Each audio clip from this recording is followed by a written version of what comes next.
Somos lo que conversamos. Conduce Federico Joanón. Patricia Arancibia, historiadora y escritora. Luis Eduardo Escobar, economista y ex asesor internacional. Sergio Mico, abogado, filósofo y cientista político.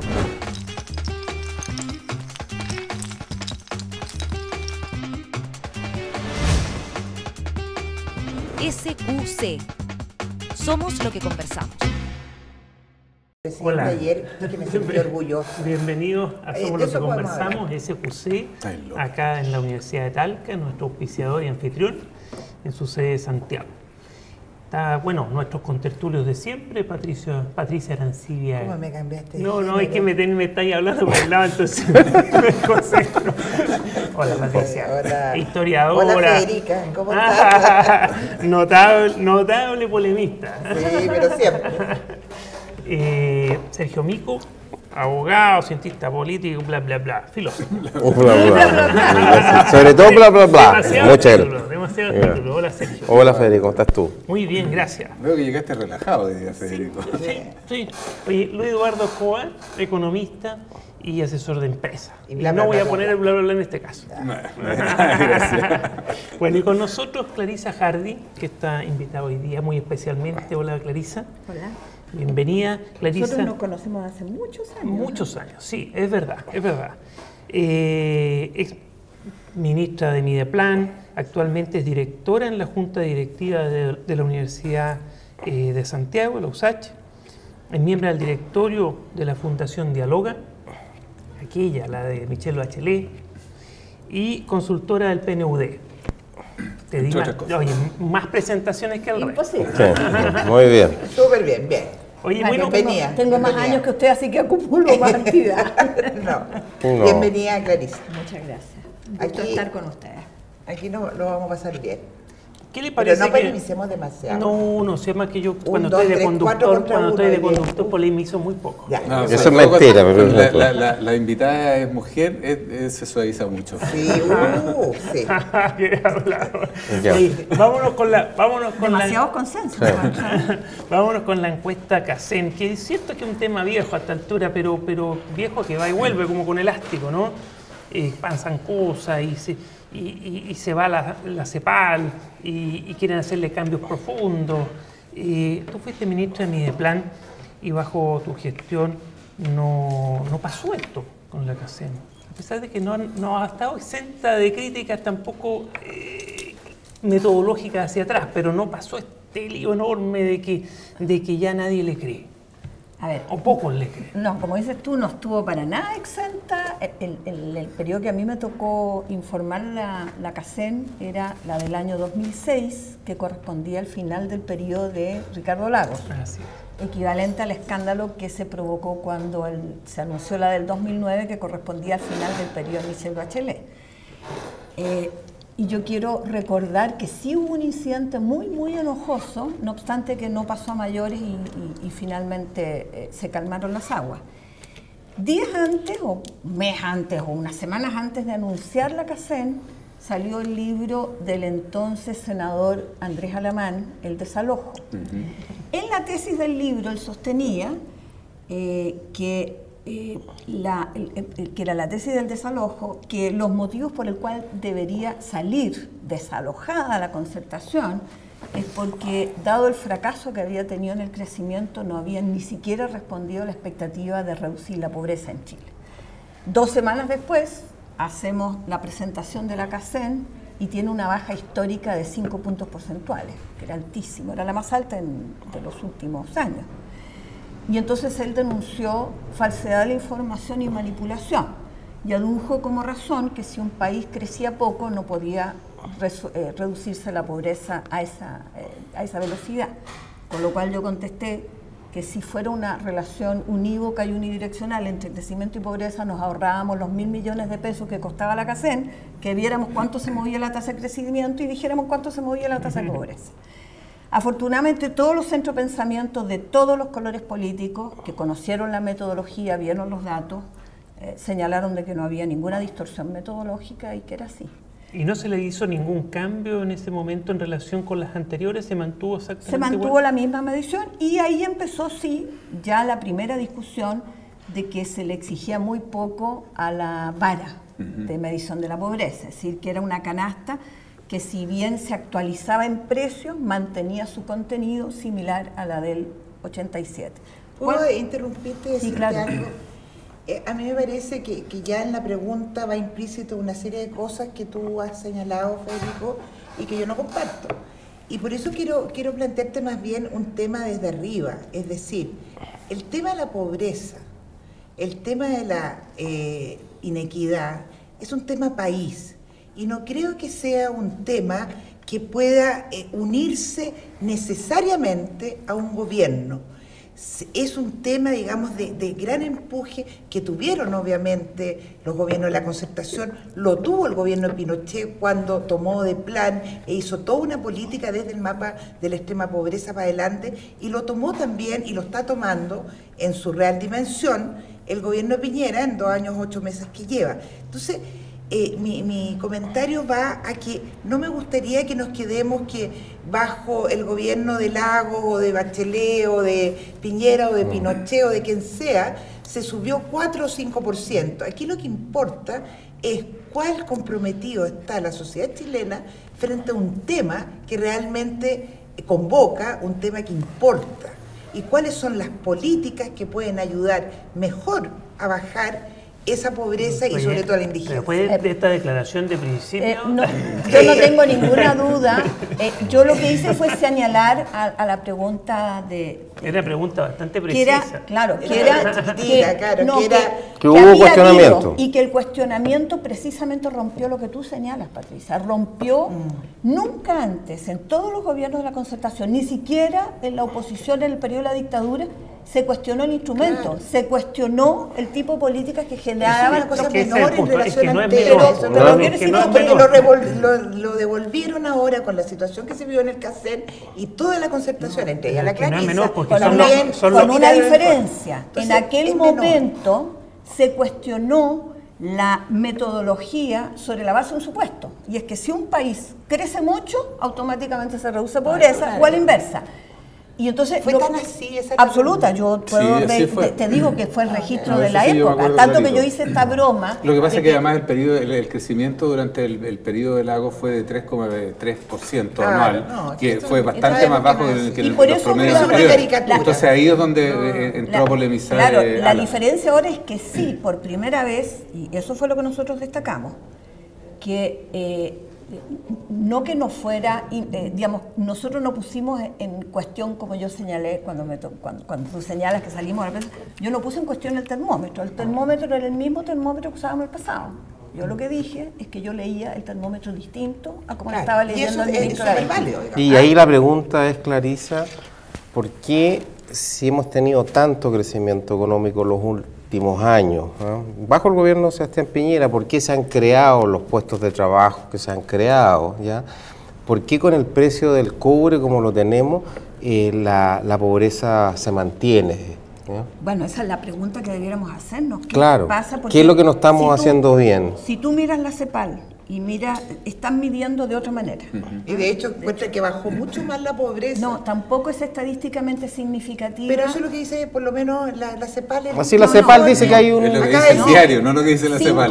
Bajó, Sí, es distinto. Bajó Ah, ya. 5 ¿Qué dice el décimas. mostrador para creer lo que dice el mostrador? Entonces? Bajó 5 décimas, está dentro del margen de Ya, error es de muestral. error, claro. El orden de magnitud es menor a lo que, porque ellos adecuaron una metodología para medir.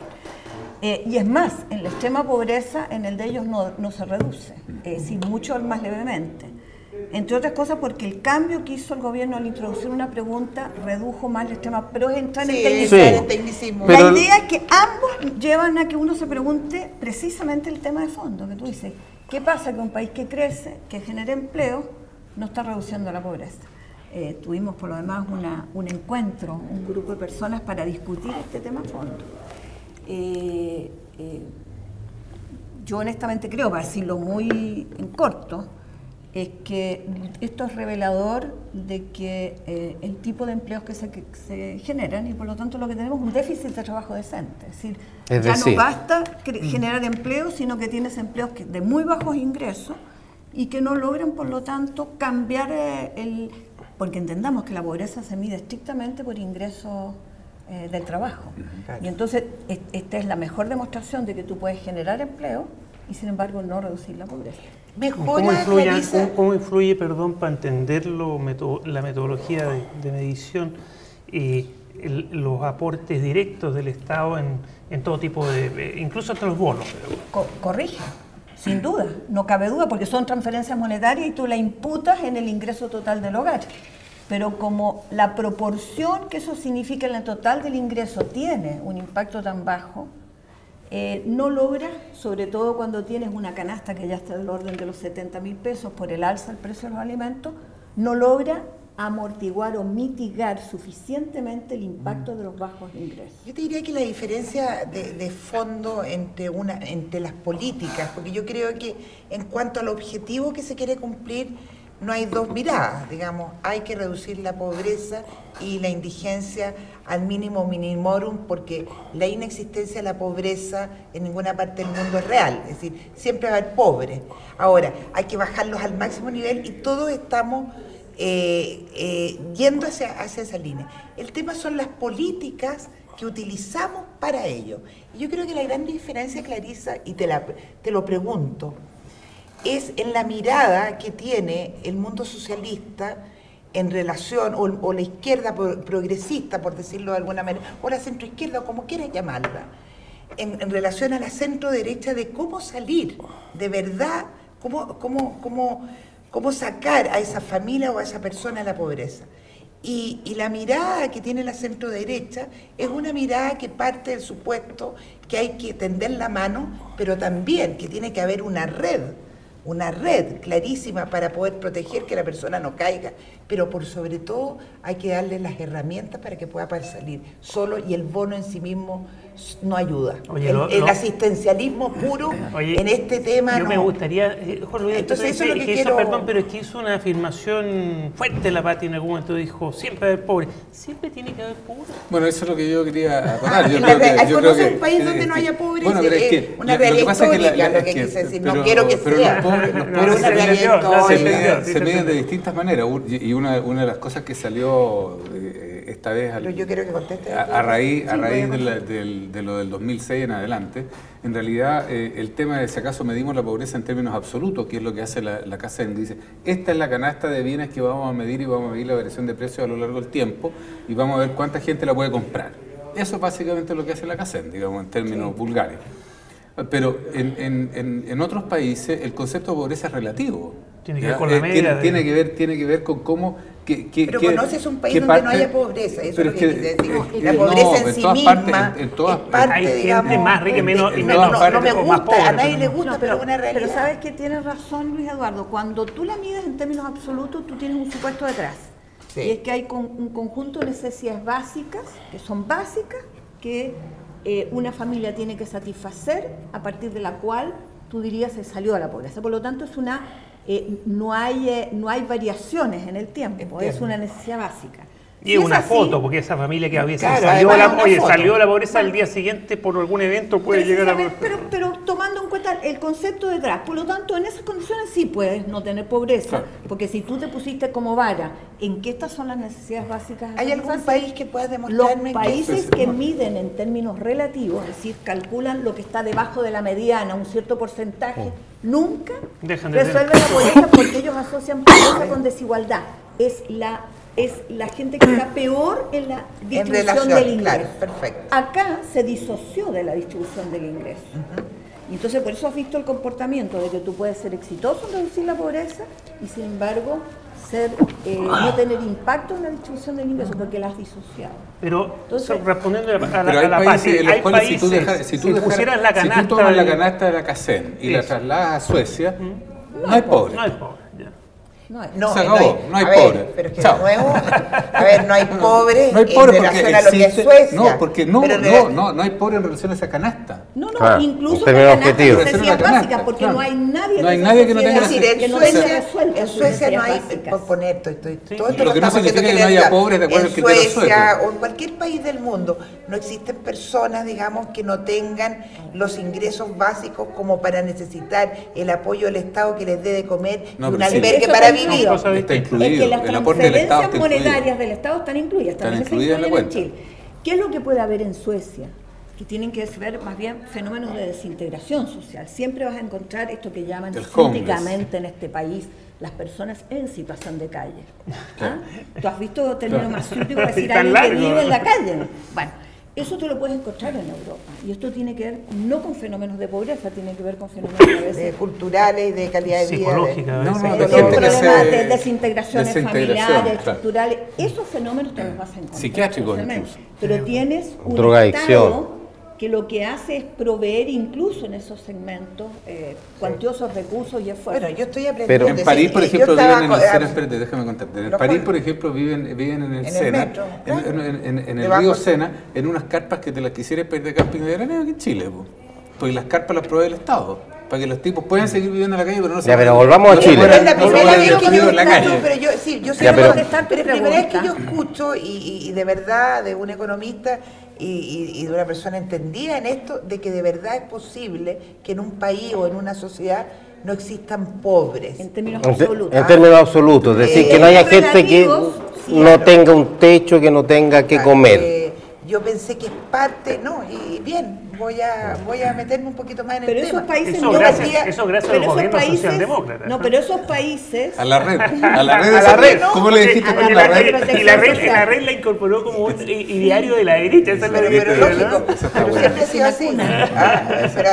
Así es, yo no veo por qué. Pero bueno, pero Clarisa tiene que responderte a la pregunta. Primero, hay una afirmación que es equivocada, decir de que la diferencia de la derecha con el resto, con los que tú llamaste progresistas en general, centro izquierda, la izquierda. Yo soy muy progresista. Está bien, ¿no? Sí. Está en que la derecha está preocupada no solo de transferir ingresos, sino generar oportunidades. Sería el fundamento, pero el fundamento de lo que ha sido el esfuerzo de las políticas sociales de 20 años que precedieron este gobierno era ese. Este descubrimiento que de pronto dicen en este gobierno que han hecho, fíjate que desconocen incluso la herencia de Patricia Mate. Patricia Mate fue la autora de lo que se llaman estos subsidios condicionados, es decir, tú das el subsidio familiar sobre la base de obligar a la asistencia en los consultorios de los niños, a la atención de niños y a la asistencia escolar. Pero la Patricia Mate no es una persona de centro izquierda, en ese sentido que ya estaba en el ADN y en el ideario de la centro derecha. Cuando llegó la concertación en el año 90, no solo no alteró ese patrón. Qué bueno, me sino, alegro. no, es que la mejor demostración es que desde entonces para acá tenemos educación accesible, universal en la básica, la incorporación de los 12 años de educación obligatoria, que significa la obligatoriedad de enseñanza media, y luego 2 años adicionales, tenemos 14 años de educación con financiamiento garantizado, 14 años. Entonces decir que no, pero es que tenemos otra diferencia. La diferencia no está porque eso sería fantástico. Decir que ustedes vieron lo bien de la Patricia Mate y lo han reversado. Mate solo tuvo red social. Nosotros hicimos políticas sociales de carácter universal. Oye, pero a mí me gustaría aprovechar esto que se está conversando. Oye, vamos a tener que irnos a un corte luego, pero me gustaría dejar planteado eso, ya que tú eres de la Fundación Dialoga y donde se está... Oye, en alguna medida coordinando el trabajo político de lo que podría ser el retorno de Michelle Bachelet. No, esa es una fantasía tuya. Bueno, así se dice, se dice. Es que no hay que creer todo lo que se dice en los medios. Pero me gustaría saber qué es lo que viene. Somos un medio aquí, no nos crean.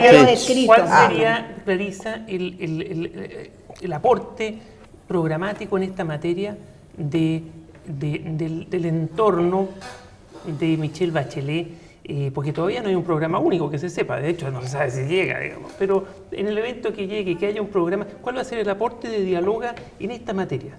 ¿Va a seguir reduciendo pobreza, mejorar los indicativos, de igualdad? En fin. Te voy a contestar, pero te vas a frustrar con mi respuesta. Bueno, entonces hazlo corto. Si era largo, no hay nada que me guste más frustrar a Federico Joana. No, quiero decirle que no hay nada que se esté pensando desde Dialoga como aporte programático. Hay una convicción de que no es la fundación que va a elaborar el programa. El programa tiene que ser el resultado de un esfuerzo participativo en donde participarán los partidos, organizaciones sociales, ojalá el mundo académico, incluido la intelectualidad. Eso suena muy lejano, muy largo. No es lejano. ¿Cuál es el aporte de Dialoga ahí? El aporte de Dialoga fue en este periodo haber creado un espacio de encuentro, de diálogo con organizaciones sociales, precisamente adquirir una metodología de cómo trabajar. Están las redes mujeres. Para nada se está elaborando ningún programa de gobierno. Es una institución no gubernamental que lo que hace es guardar la memoria y archivos de lo que fue el gobierno de Michelle Bachelet y generar un espacio de interlocución. Se llama Dialoga. Aclarado el punto, nos vamos entonces a unos minutos, ¿qué? A unos segundos No de sé si pausa. es bueno o malo eso. Volvemos de inmediato acá desde la Universidad de Talca, somos lo que conversamos. Estás viendo Somos lo que conversamos. Conéctate con El Mostrador TV.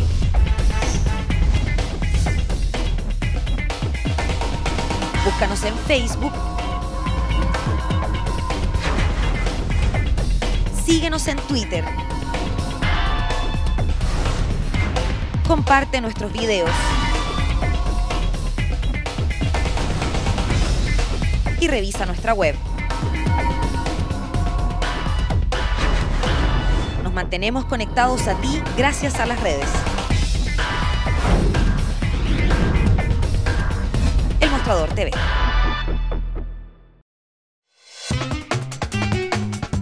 Estás viendo Somos lo que conversamos. Hola, estamos de vuelta, somos lo que conversamos, SQC, desde la Universidad de Talca, nuestro auspiciador. Y con Clarisa Hardy, ex ministra de Mideplan, y bueno, muchos títulos que ya hice, que ya presenté.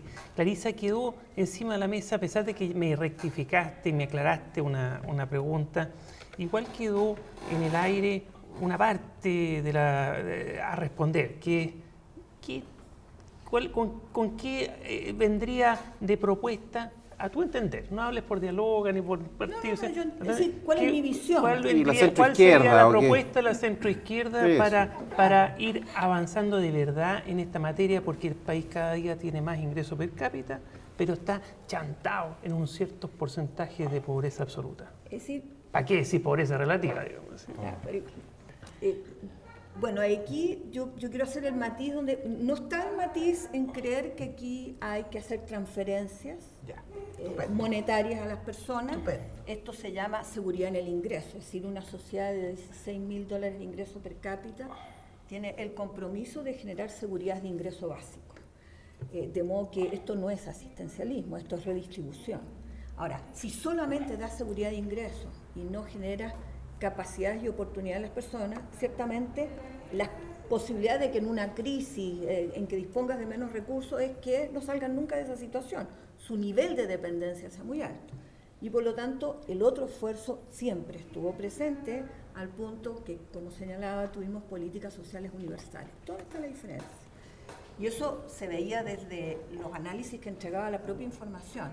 Y es lo que tú señalaste.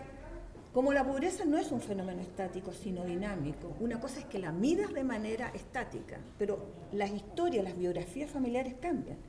Una persona enferma, o se pierde un jefe de hogar que aporta, o nacen más hijos, es decir, o la crisis económica.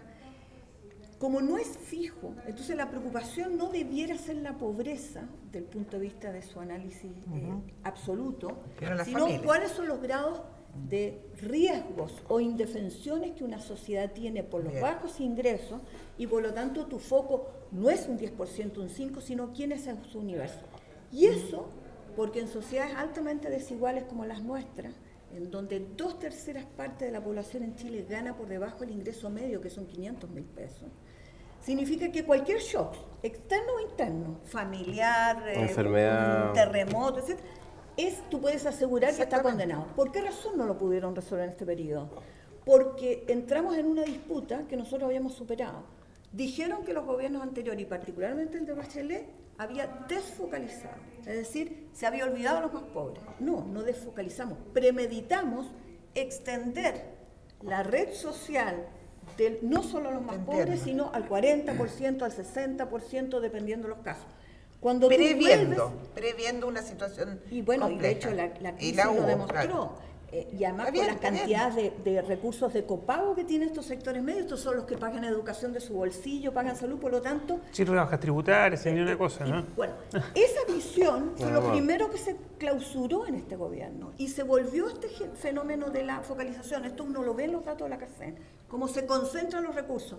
Por lo tanto, este sector desprotegido... Los vulnerables.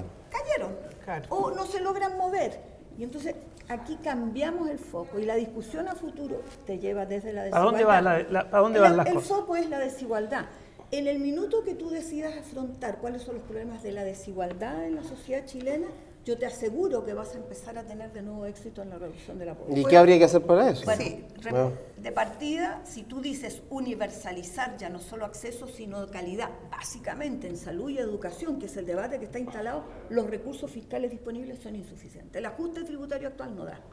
La CEPAL, no lo digo yo, no lo dice la Fundación Dialoga, no lo dicen los dirigentes políticos, lo dice un organismo como la CEPAL, que hizo, tú me puedes corregir, Luis Eduardo, pero ha señalado que dado el nivel de crecimiento de este país está en condiciones perfectamente de pegar un salto entre 2 y 3 puntos del Producto Interno Bruto en recaudación tributaria. Ahora no es solo recaudación, es el cambio de la composición. Así nosotros tenemos una estructura tributaria regresiva. Completamente regresiva. Entonces, eso obviamente, trabajo decente, como dice la OIT, trabajo formal, con contrato y con todas las prestaciones. Entonces, tú dices entonces hacer una reforma tributaria para reinvertir la inversión social en salud y educación. Universalizando ya. Tú lo mencionaste al pasar, que también de esto dice relación con la calidad del trabajo. Es decir, en Chile tenemos mucha gente que trabaja en labores muy poco productivas, donde tienen ingresos muy bajos. Pero eso también supone una reforma bastante importante en nuestra... Sí. No solo implica estructura inyección productiva, de recursos, porque obviamente esto significa reforzar todos los sistemas de mediación laboral, de capacitación laboral, pero además implica un cambio importante en la legislación de sindicalización. En el tema, sí, para mejorar las condiciones laborales.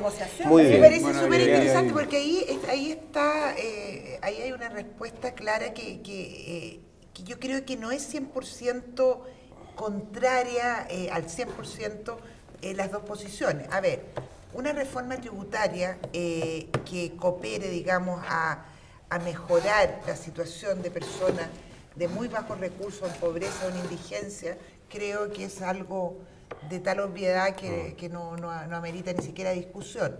El tema no lo veo tanto en las dificultades que pueda traer una reforma tributaria si es que sabemos que los recursos que se van a sacar, digamos, a las personas para entregar al otro, sea así, digamos, es decir, que haya plena certeza que van a ser bien utilizados los recursos, porque ese es otro tema que siempre se pasa por encima, y dice el Estado, esto, y a mí cuando me hablan del Estado, yo digo, ¿quién está detrás del Estado? Porque el Estado es un ente abstracto y hay personas que tienen que ser controladas, que tienen que ser, ¿cómo se dice? Pero Patricia, el Servicio de Impuestos Internos de este país es un ejemplo mundial. Exactamente. Es decir, no confiar en la recaudación y en la capacidad. No, está hablando del gasto, de cómo se invierte. La calidad del gasto. Sí, claro, la calidad del gasto. Mucha fiscalización. Sí, esa era la palabra que estaba buscando, perdón, la fiscalización. Ya, pero ahí también. Exactamente. Entonces, pero un tema es, pero no me van a decir ustedes, a no ser que lo crean, que a través de una reforma tributaria vamos a solucionar el problema. ¿Por qué? Es un paso probablemente, ¿no? Y con esto termino. Porque para que los que tienen más den más, tiene que haber un crecimiento previo. Porque yo no saco nada con quitarle a alguien o pedirle a alguien que distribuya ya su dinero si es que no lo tiene. Para que lo tenga, el país tiene que estar en un constante crecimiento. Entonces, yo lo que veo es la necesidad de un gran equilibrio entre reforma tributaria muy focalizada y sabiendo en qué se va a gastar, pero también todos los elementos que te ayuden a que el país siga creciendo, porque de verdad el crecimiento es el que genera el empleo. Entonces, yo no te digo que hay que ponerse, porque en estas discusiones generalmente es el blanco y negro, y estoy cansada de eso. No, que ustedes piensan... Pero aquí tenemos un especialista Eduardo. Tenemos un especialista aquí, entonces yo lo que quiero plantear es... Si lo dejas hablar así un poquito... meter una base. Ya, Luis Eduardo, ya. Tenemos una invitada. Mira, a ver. Es que tú hablas de las personas como si las propuestas de reforma tributaria que se van a hacer significa subirle los impuestos a los que estamos sentados alrededor de esta mesa. Las reformas tributarias que se han propuesto hasta ahora, que son esta de la oposición y la otra que del grupo técnico que convocó Jimena Rincón, incluso la de la CEP, todas dicen de que lo que hay que, a donde hay que concentrar el esfuerzo es en cobrarle impuestos a los dueños del capital por los ingresos que ellos generan. Hablando en chileno, a los grandes empresarios. Sí, efectivamente, y a las empresas. Que las Bueno, empresas en realidad hay empresas no pagan. chiquititas, empresas medianas, empresas grandes, no es lo mismo. No, pero espérate, o sea, si lo que estamos diciendo personas naturales que también tienen altos que las personas naturales que viven de los dividendos de las acciones y de las utilidades distribuidas por las empresas, esa gente paga muy poco impuesto, porque en realidad ya los pagó, ya se pagaron como adelanto por parte de la empresa, ¿no? Ahora, las empresas... ¿Y tú no tienes temor, la línea de lo que planteaba Patricia, que aumentarle los impuestos a esas personas va a disminuir el crecimiento económico? En Estados Unidos, en la época de mayor crecimiento, el ingreso, la tasa de impuesto marginal era del 50%. Y aquí estamos hablando de tasas marginales del 40% a los grupos más altos y 17% de las empresas que se descuenta que es un adelanto del pago de los impuestos de las personas. Otro temor que te dicen... Las empresas también pagaban el 50% de las utilidades de las propias empresas. Otro temor que te dirían, entonces, ese capital se va a ir fuera del país, bueno, a Perú. De hecho, hoy día se va fuera del país. Las grandes fortunas en Chile están invirtiendo fuera del país. ¿Dónde invierte las grandes fortunas mineras? En Pakistán, por ejemplo. ¿Dónde está Cencosud en toda América Latina? ¿Dónde está Falabella en Argentina y en Perú? ¿Dónde están las papeleras? En Brasil están sus más grandes inversiones. Entonces, ¿de qué estamos hablando? Eduardo, yo le quería recordar a Patricia que ese argumento que tú diste fue un argumento que estuvo muy presente cuando asumió Patricio Aylwin y se planteó la primera importante reforma tributaria que se hizo después de la dictadura. Ese mismo argumento, no pasó nada. Se aumentó 3 más puntos aún, del la PIB. economía siguió creciendo a tasa... A 7. Y fue cercana al 8 promedio. Fue muy en serio. De modo que no hay... Ahora, lo que tiene razón Patricia es que los dineros hay que cuidarlos y gastarlos bien, por supuesto. Eso sí. Y hay un punto también. Y eso te lleva a democratizar el sistema político, porque no hay mejor herramienta de control que la propia fiscalización ciudadana y su expresión en el Congreso. De modo que... Ahí tenemos otro problema. Esto te lleva además a una discusión de cómo mejoras la calidad de la política. Es un buen punto, eso sería plata bien gastada, ¿no? Yo quiero que también me des un check en el segundo argumento, que es que quizás lo diga mal porque no soy economista, pero yo digo lo siguiente. Eso es muy bueno que no sea economista, Patricia. No pidas disculpas por eso, es que esta es una teóloga, situación ya lamentable. Lo que quiero decir es que tú no le puedes frenar las alas a la gente. Es decir, si yo en un momento me estoy emprendiendo, estoy ganando plata, me está yendo el desjueve, me saco la mugre, me acuesto a las 3 de la mañana y sigo trabajando, estoy dando más empleo y gano más. Es decir, cortarme las alas en un concepto eso a mí me revela. Pero ¿cuál sería cortar las alas? Nadie lo plantea. Un impuesto expropiatorio. No, porque el ejemplo de esa persona de trabajo y de esfuerzo que está hablando Patricia, yo entiendo, pero yo entiendo que ninguna propuesta tributaria hoy día que se está en discusión es recargarle a ese perfil que tú estás diciendo de pequeño empresario. Es que el pequeño llega grande. Pero yo quisiera llegar a ser una gran empresaria. En general, los pequeños no han se quedan pequeños, y nacieron grandes y déjame tener alguna esperanza, tener una empresa. Sí, precisamente uno de los esfuerzos que se trató de hacer, que es este encadenamiento de pequeñas con medianas y grandes, fue un esfuerzo que se intentó hacer en el gobierno pasado y aquí se cerró. Sí, eso lo tú me reafirmas que el tema no es quitar la sala, sino que el emprendimiento, el poder ganar más, que tú ganes 100. No, pero Patricia, es dar más alas. es dar más No importa alas. nada. Patricia, No importa nada. No importa nada. Lo que sí importa es lo siguiente, que si tú derivas tu ingreso del retorno sobre acciones que tú heredaste, ¿no? Y tú pagas cero impuestos, y yo que gano lo mismo que tú, producto de mi trabajo y mi esfuerzo y de la fuerza de mis alas, yo pago el doble impuesto que tú. Eso es absurdo. Y en el fondo Bueno, pero es que de eso estamos hablando. De eso estamos hablando. Precisamente de eso es lo que estamos hablando. Es parte de una no, es que lo obvio, racionalmente, no lo desde el punto de vista de los intereses. Y esto, cuando llega la billetera... Esto llega al interés ya, del pero bolsillo está de bien, los pero yo afectados. por eso te digo, y le preguntaba a Luis Eduardo, y insisto a ti, que parece tan obvio que uno se pregunta por qué no lo hacen. Entonces, no lo hacen ¿por qué? Un argumento sería que hay que cuidar el capital financiero para que no se vaya a otras latitudes. ¿Eso es o no? Porque y lo otro es algo bastante más crudo, que hay que hay instituciones políticas, las instituciones políticas están controladas y son incapaces de tomar estas decisiones. Eso también es la verdad.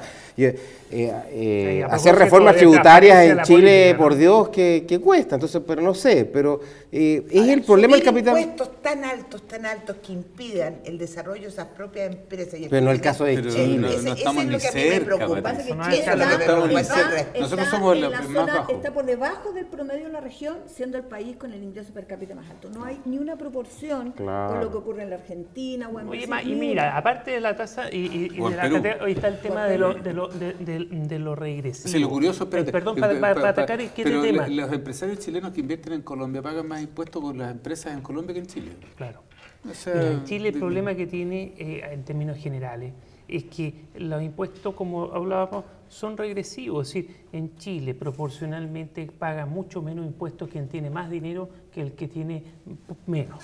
Y eso no suena bien. Y en Chile está recargada la clase media, sobre todo los profesionales, la pequeña y mediana empresa en relación con la grande está muy recargada. Pero Y el esos son discurso, ajustes que hay sí, que pero hacer. ¿No? lamentablemente, si es como ustedes dicen, hay cosa que me alegra mucho, el discurso que ustedes cuando digo ustedes, digo concertación, que son los 5 que están en la 1, 2, 3, los 4 que están No, en la mesa. yo soy No, conductora. ahora ya no se la den las manos, Yo no soy- fueron yo soy Opositores. No, pero fueron favor, concertación. yo estuve- bueno, sí, Oye, claro. Sí, 20 años de concertación, Está bien, no sé. yo no no soy se la- vergonzosa, Oye, a mí no, yo no tengo problema de yo no decir soy lo que No, pero soy. yo trabajé en la campaña de MEO la última vuelta. No, Oye, pero yo he sido- fueron cosas oye, que yo- fuiste oye, concertación. he sido Sí, oposición, claro. he sido oposición tantos años, se me olvidó ya lo que... Se me fue. Ya ahí, dejemos, no, pero... Tú dices que a nosotros te alivia oír porque lo que tú oyes... Claro, entonces el discurso que ustedes plantean, cuando yo escucho a un Camilo Escalona en su tiempo, hoy día está bastante moderado, o a cualquiera, no quisiera personalizar porque Ahora está hombre de de verdad Estado. no me gusta eso. Más bien lo hablo como grupo, cuando se expresan en sus documentos, en la prensa, en programas como estos, lo que yo percibo y percibe mucha gente de la centro derecha es que están justamente intentando con una política, yo te diría, muy dura, tratar de quitar del esfuerzo de muchos lo que ellos tienen para dárselo a personas que no necesariamente han trabajado lo suficiente o han hecho los esfuerzos que han hecho esos otros. Patricia. Entonces, eso, Sí. eso genera, digamos, una rabia muy grande. Pero, Patricia, a ver, ya que tú dices que en los escritos, tal vez en algún programa podrían traerse los documentos, porque eso que tú percibes es una manera subjetiva de leer lo que tradicionalmente hemos dicho. Tal vez te estás refiriendo a un cierto tipo de debate como sesentero, me da la sensación, pero del 90 para acá, la responsabilidad casi excesiva de este mundo progresista para hablar de reformas tributarias jamás Ya se no ha es ni señalado. progresista ya. No, lo era porque muchos señalábamos que Claro. es imposible que tú generes universalización de derechos, accesos y calidades si no tienes los recursos para poder hacerlo. Claro, o y sea, que por eso otro significa lado- que paguen más los que más tienen y obviamente hacer más progresivos los impuestos. Dicho eso, no significaba ni coartar a los profesionales ni a las pymes, sino en buen castellano. Ni tampoco hay las gente- empresas grandes, ¿por No, qué? las empresas Las grandes más Que paguen no más paguen impuestos. proporcionalmente a lo que ellos generan, parece lamentable. Y no se van a hacer pobres, ya te lo Porque, aseguro. entre otras cosas, la pregunta es, ¿son los impuestos los que ahuyentan las inversiones y los que generan temor? ¿O son los conflictos sociales, la Supuesto. falta de cohesión social? países Claro. que tienen... Mala calidad de la mano de obra, También debieran de ser corrupción países política. que las desigualdades están generando tal nivel de conflictividad que si yo quiero prosperar voy a tener que hacer más solidaridad. Y una cosa que dijo Patricia al pasar, y los chilenos trabajamos muchísimo, así la cantidad de horas que se trabajan al año de los países que más se trabaja en el mundo. Yo quiero, sí está bien, pero es gente de mucho esfuerzo, es de mucho esfuerzo, y te digo también, uno llega a perder las el clases, pelo, ¿no? claro, perdemos De el hecho, pelo porque están sea, haciendo de noche. claro, las clases medias chilenas son las más endeudadas del mundo para pagar la educación de su hijo, la educación superior, por dar dos datos. Las mujeres declaran trabajar fuera del hogar 47 horas a la semana, y yo no sé cuántas trabajan gratuitas dentro. Entonces, te digo, Patricia, acá no hay que un esfuerzo expropiatorio de un grupo de personas que se está sacando la mugre para pasárselo a la gente que está mirando el techo. Si hay gente que lo que está pidiendo es a gritos. Es decir, hay una reconversión de la centroizquierda. No, Frente, para no, nada. una reconversión en más cuanto vieja a que el hilo los negro. sesenteros. Lo que pasa es que soy historiadora y miro atrás. Sí, está bien, y miro las Patricia. expropiaciones en el gobierno de la Es Unidad que ese Popular. es el punto, es que el Lo debate veo el de la- como El historiadora. debate mundial cambió mucho Bien, en estos entonces años. me parece súper De bueno. hecho, De hecho, Pero grabar... reconozcamos que fue hace un momento. Sí, Cayó el muro. De hecho, hoy Piensa día tú el que la capitalismo... centroizquierda era Pero lo más estamos antiguo. hablando del siglo XXI, No, pero es Patricia. que no, es Oye, que vamos a tener siempre que... ustedes, ¿sabes lo Tú que estás pasa? hablando de Lo que pasa es que a mí me cuesta mucho Deri- ponerme de acuerdo con mis amigos acá. No, Clarisa te lo comento. Primero por ser mujer. Y segundo, porque no les gusta la historia.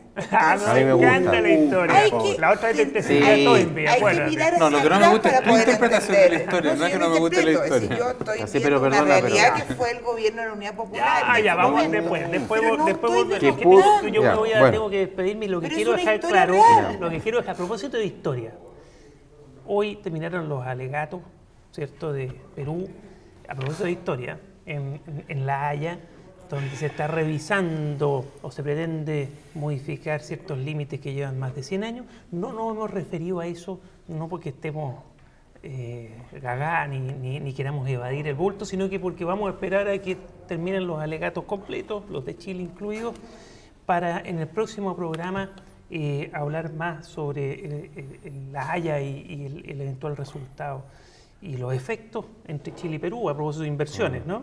De inversión y de inmigrantes, yo creo Y que de ese es un inmigrantes, gran muy tema importante, que muy tiene, importante. porque son la cantidad de peruanos Muy importante. que viven Este hoy país es día un país acá. de Así que- inmigrantes y han aportado Mucho. Tenemos todo. Así que Árabe, lo vamos a dejar Chile. para la próxima semana porque Judío, es el momento de alemanes. despedirnos. Somos lo que conversamos acá de la Universidad de Talca, nuestro auspiciador y anfitrión. Gracias Clarisa Hardy por A ustedes. estar con Muy nosotros. entretenida. Gracias Muy con bien. tertulios. Me lo Nos van a vemos. hacer a mí. Chao. Sí.